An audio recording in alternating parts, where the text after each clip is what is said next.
Okay, so I'm already out here. Looking at Orion right now, and my telescope is now already pointed at the Orion constellation, and here is the Orion Nebula. Right there at the center, those two stars.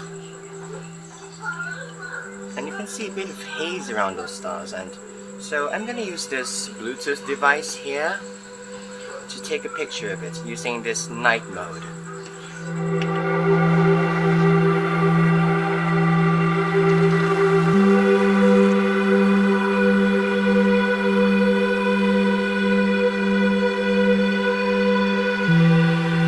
Hello guys, in today's video I'll be photographing the Orion Nebula again using my new smartphone.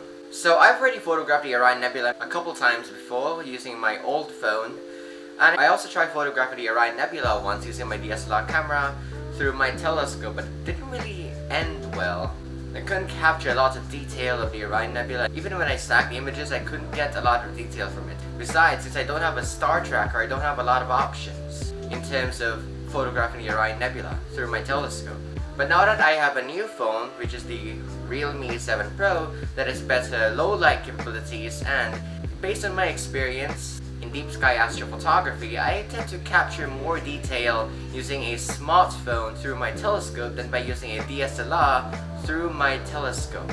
The Realme 7 Pro has better low light capabilities than my old phone, and it is also what allowed me to create better low light footage than I could before, like the clips that I used when I was in the Crimson Beach Resort, where you could see the moon and the clouds very clearly. But if I used my old phone, you could barely see anything.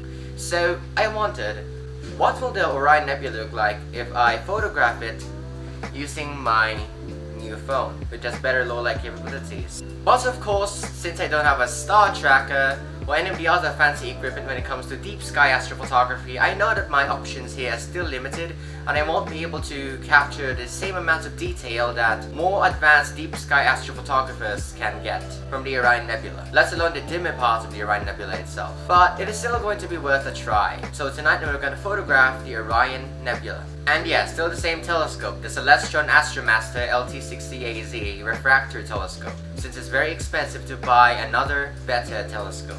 And I will show you the final image at the end of the video, so wish me good luck.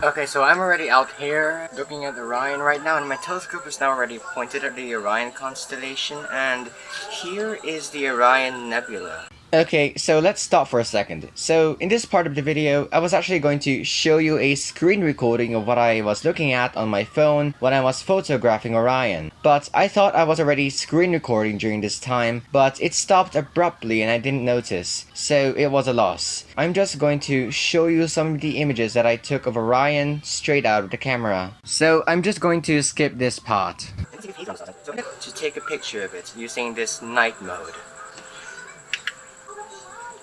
Okay, so it doesn't really look that good. This is not exactly the kind of image I was expecting. Oh god. Also, by the way, there's something in the night sky that is making the light, that is intensifying the light pollution in my area here, and I could barely even see Orion, even the Orion's belt, but I can still see the Orion Nebula through this telescope. So, if I take some exposures using Pro mode, turn off the auto settings, so I'm gonna take pictures of it, of the Orion Nebula, and let's see how this will turn out. Okay, so it doesn't really look that good, but there's a bit of a coma effect on some of the stars here. Whether if I enable raw mode here, make sure all the settings are not set to auto, this is what it looks like. So I'm gonna have to recenter the Orion Nebula again and use an app called Deep Sky Camera to photograph the Orion Nebula in a much greater fashion. It has a built-in intervalometer, and it'll allow you to take different calibration frames, including the lights, the darks plus biases, as well as flat frames.